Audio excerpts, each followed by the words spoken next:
para quem que esse relatório é destinado? Né? Você elabora, então, o agente de tratamento, nós como consultores, o consultor vai elaborar esse documento para quem? Destinado a quem? Esse é um documento interno da empresa que pode ser solicitado pela NPD, que pode ser solicitado pelo Poder Judiciário ou por algum outro órgão para comprovar a regularidade do tratamento de dado pessoal por aquele agente de tratamento. Mas além disso, além de ser voltado para comprovação da sua regularidade, da regularidade do agente de tratamento perante aos órgãos fiscalizadores e pelo Poder Judiciário, isso também tem que levar em conta ter a ideia de que esse documento também é destinado aos parceiros desse agente de tratamento e também aos titulares de dados pessoais cujos dados, né, são tratados por esse agente de tratamento. Então, tenha sempre em mente que com esse relatório de impacto, você também cumpre um dos princípios da LGPD, que é o princípio da transparência, que é deixar o tratamento do dado pessoal sempre transparente para o titular de dados, garantindo a eles, então, todos os seus direitos de saber, né, o seu direito de ter aquela autodeterminação informativa do titular de dados, para ele saber o que está acontecendo com o seu dado pessoal e a quais riscos ele está exposto. Então, pense também que além de fazer um documento para a NPD e para o Poder Judiciário, você também está fazendo um documento para o titular de dados, para o cliente, para o colaborador, para o parceiro daquele agente de tratamento. Então, pense também, leve isso em consideração no momento de elaborar a escrita. Elabore um documento claro para que as partes consigam entender. Tanto o próprio órgão fiscalizador e Poder Judiciário, para que ele consiga entender de forma clara o que está acontecendo ali dentro dos processos internos da empresa, de uma forma que você consiga comprovar de uma forma eficiente a sua operação de tratamento, e também que você consiga demonstrar para o titular de dado o que você está fazendo com o dado pessoal dele, né? Então, pense sempre no destinatário daquela informação na hora que você for redigir aquele documento. Faça um documento em linguagem clara, simples, acessível, para que haja uma efetiva comunicação entre o agente de tratamento, o titular de dados e todos os outros envolvidos. E como que a gente elabora um relatório de impacto? Quais seriam as etapas para você elaborar um relatório de impacto à proteção de dados? Apesar do nome Relatório de Impacto à Proteção de Dados, esse relatório é um documento que vem depois de um processo realizado, depois de um procedimento realizado dentro do agente de tratamento de dados pessoais. Em que sentido?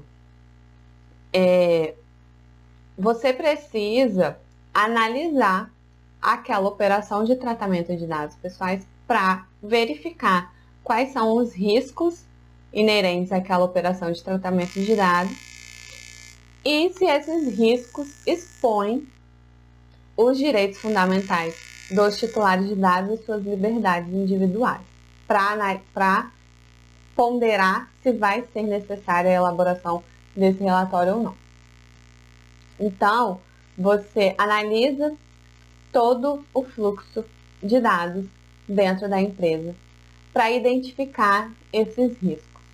Uma vez identificados esses riscos, você precisa criar medidas de salvaguardas para minimizar ou eliminar esses riscos para o titular de dados. E depois que você fizer essas análises, você então passa para a elaboração desse relatório e também passa para um para um planejamento, né? Faz um plano de ação ali para botar em prática essas medidas que foram identificadas ali para minimizar ou eliminar esses riscos na operação de tratamento de dados pessoais. Então, é importante que você, dentro da empresa, verifique a natureza, faça o mapeamento, né, daquele tratamento de dado pessoal. Você vai analisar ali, então, a natureza, o contexto, o propósito, as bases legais de tratamento de dado pessoal envolvida ali naquela operação de tratamento. Você vai descrever o fluxo de dados, você vai ver quais dados são coletados, o volume do dado, com quem aquele dado é compartilhado, aonde aquele dado é armazenado, quem é o controlador, qual é o operador, como que qual o nível de segurança do operador, caso haja compartilhamento. Então, você vai verificar também se estão sendo cumpridos os princípios da Lei Geral de Proteção de Dados. Você vai ver, dentro dessa análise do fluxo de dados, quais são os principais riscos daquela atividade de tratamento de dados pessoais e, principalmente, quais desses riscos estão ligados aos direitos fundamentais e às liberdades individuais dos titulares de dados pessoais. Aí você vai identificando esses riscos, você vai ver quais medidas você consegue adotar naquele processo para mitigar esses riscos, para eliminar esses riscos. E você faz as recomendações das ações que devem ser tomadas pela empresa, das mudanças que devem ser realizadas naquele processo, exatamente com a finalidade de quê? De mitigar e de eliminar esses riscos para os titulares de dados pessoais. Depois que você fez essa elaboração, fez essa análise, pensou nesses pontos e listou essas propostas, essas recomendações, você passa então para o momento de elaboração propriamente dito desse relatório de impacto. E esse relatório de impacto deve ser constantemente revisitado, né, atualizado, revisado. Por quê? Porque os processos internos dentro de uma empresa são dinâmicos. Então, eles mudam quando se verifica que alguma coisa não está dando certo, eles vão lá e mudam para aumentar a eficiência e a efetividade daqueles processos.